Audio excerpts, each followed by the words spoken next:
रामायण हिंदू धर्म में बहुत बड़ा ग्रंथ माना गया है, जिसको बहुत ज़्यादा वैल्यू दी गई। तो इसे लिखने वालों ने कुछ सोचकर ही लिखा होगा ना। आज हम रामायण को पढ़ना ही नहीं चाहते, आज हम रामायण की वैल्यू नहीं समझना चाहते। क्यों? हमें लगता है कि रामायण पढ़ के कौन सा हम इंजीनियर बन जाएंगे, कौन सा हम डॉक्टर बन जाएंगे, कौन सा पायलट या कुछ भी बन जाएंगे जो आज लोग बन रहे हैं। आप उससे बहुत अलग लेवल पे कुछ बन जाओगे अगर आप रामायण पढ़ोगे तो। क्योंकि रामायण में जो कुछ भी हुआ है ना, आज वो इंसानों के लिए काल्पनिक बात है, आज वो इंसानों के लिए असंभव बात है। आज बड़े बड़े साइंटिस्ट भी, जो बड़े बड़े विद्वान और ज्ञानी लोग हैं, अभी तक राम सेतु पर सिर्फ रिसर्च ही कर रहे हैं। तो अगर आपने रामायण पढ़ ली ना, तो ये जितनी भी पढ़ाइयाँ हैं जिनके पीछे इंसान भाग रहा है, वो पढ़ने की ज़रूरत नहीं पड़ेगी अगर आपने रामायण को ढंग से पढ़ा और समझ लिया तो।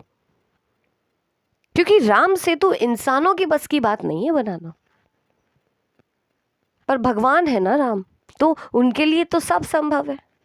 इंसानों के लिए एक पत्थर को समुद्र में फेंक कर पुल बना पाना, ये नामुमकिन बात है। पत्थर डूब जाएंगे, पर राम सेतु में कोई पत्थर नहीं डूबा, एक पुल बन के तैयार हो गया।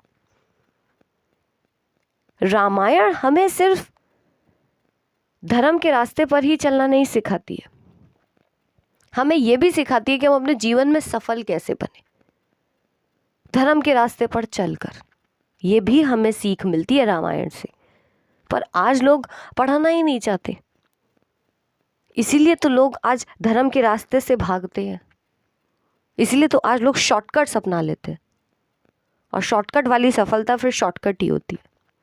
अगर राम की तरह युगों युगों तक लॉन्ग टर्म चलना है तो आपको धर्म के रास्ते पर चलना पड़ेगा, अच्छे कर्म करने पड़ेंगे, मर्यादा में रहकर काम करना पड़ेगा।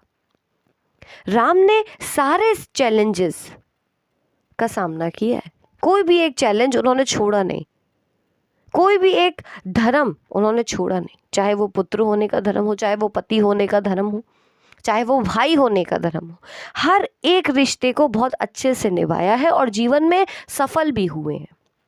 कैकेयी को दुखी नहीं किया, इसलिए वनवास ले लिया। भरत की खुशियों को नहीं छीना, इसीलिए वन चले गए।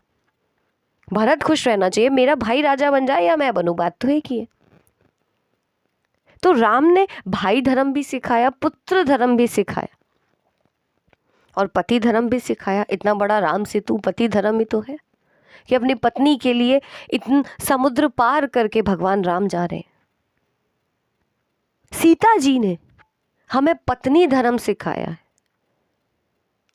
आज कोई पत्नी अपने पति के लिए सैक्रिफाइसेस या एडजस्टमेंट करेगी? क्यों आज कोई अपने सुखों को छोड़ेगा अपने पति के लिए? सीता जी ने तो सब कुछ छोड़ दिया। सीता जी जो राजा जनक की बेटी है, वो राजा जनक क्या नहीं था उनके पास? कल्पना नहीं कर सकते इतनी संपत्ति होगी उनके पास, इतना दहेज उनके पिता ने दिया था उस समय में। फिर भी सीता जी ने कुछ भी नहीं सोचा कि मेरा क्या होगा, मेरे सपनों का क्या होगा, मेरी खुशियों का क्या होगा। वो तो राम के साथ जाने को तैयार है बस। ये पत्नी धर्म हमें रामायण ही तो सिखाती है। रामायण ही तो सिखाती है कि अगर आप एडजस्टमेंट करते हो, आप सैक्रिफाइसेस करते हो, तो आप कमज़ोर नहीं, आप और मजबूत बनते हो।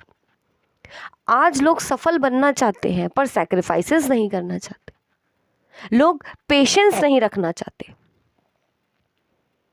अगर सीता जी राम के साथ वन जाती नहीं, रावण सीता जी का हरण नहीं करता, तो इतना बड़ा राम सेतु जो पुल बन के तैयार हुआ, जिसे आज दुनिया देखने जाती है, जिस पे बड़े बड़े साइंटिस्ट रिसर्च करते हैं, वो कैसे बनता?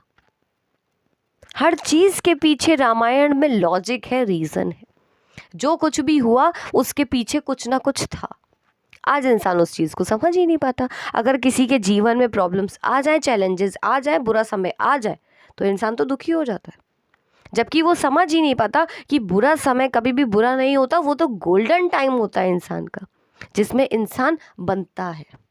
अगर वो धर्म के रास्ते पर चले, अगर वो सब्र रखे, अगर वो सैक्रिफाइसेस कर पाए, अगर वो धर्म के रास्ते पर चले। तो आप लाइफ में तभी आगे बढ़ सकते हो जब आप बुरे समय को झेल सकते हो। आपके अंदर ताकत है बुरे समय को झेलने की, क्योंकि बुरा समय आया किसी रीज़न की वजह से। राम सेतु किसी रीज़न की वजह से ही तो बना। राम सेतु इसलिए बना क्योंकि सीता जी का हरण हो गया और राम जी को अपनी पत्नी को लेने जाना है, बचाने जाना है, रावण का वध करना है। राम सेतु सबसे बड़ी प्यार की निशानी है।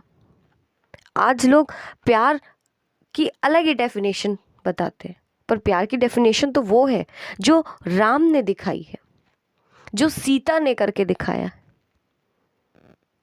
राम एक पति हैं, पर पति होने से पहले किसी के पुत्र हैं, अयोध्या के राजा के बेटे हैं, तो उन्हें वहाँ का वचन भी पालन करना है, पर पत्नी धर्म भी निभाना है। राम ने तो एक पल के लिए सोचा भी नहीं कि मेरी पत्नी सीता का क्या होगा मैं अगर वन चला जाऊंगा। फिर भी सीता जी ने राम जी के साथ जाना स्वीकार किया। क्यों? सीता जी चाहती तो उनसे लड़ती। आपने मेरे बारे में तो सोचा नहीं, आप अपने घर परिवार के बारे में सोच रहे हो, सब कुछ छोड़ छाड़ के वन जा रहे हो। सीता जी जानती हैं कि राम का पहला धर्म, पहला कर्तव्य है पुत्र होना, बेटे का फर्ज निभाना, वो पहले है। अगर एक पत्नी ये समझ जाए ना कि मेरा पति किसी का बेटा भी है, तो उसका पति राम बनने से रह ही नहीं सकता। वो फिर बहुत आगे जाएगा, बहुत सफल हो जाएगा, क्योंकि राम जो आज कुछ भी बने हैं वो सीता जी की वजह से ही बने। अगर सीता जी राम जी को सपोर्ट नहीं करती, उनका साथ नहीं देती, तो राम जी आज भगवान राम नहीं बनते, मर्यादा पुरुषोत्तम राम नहीं कहलाते। ये सीता जी का सपोर्ट है जो आज वो भगवान राम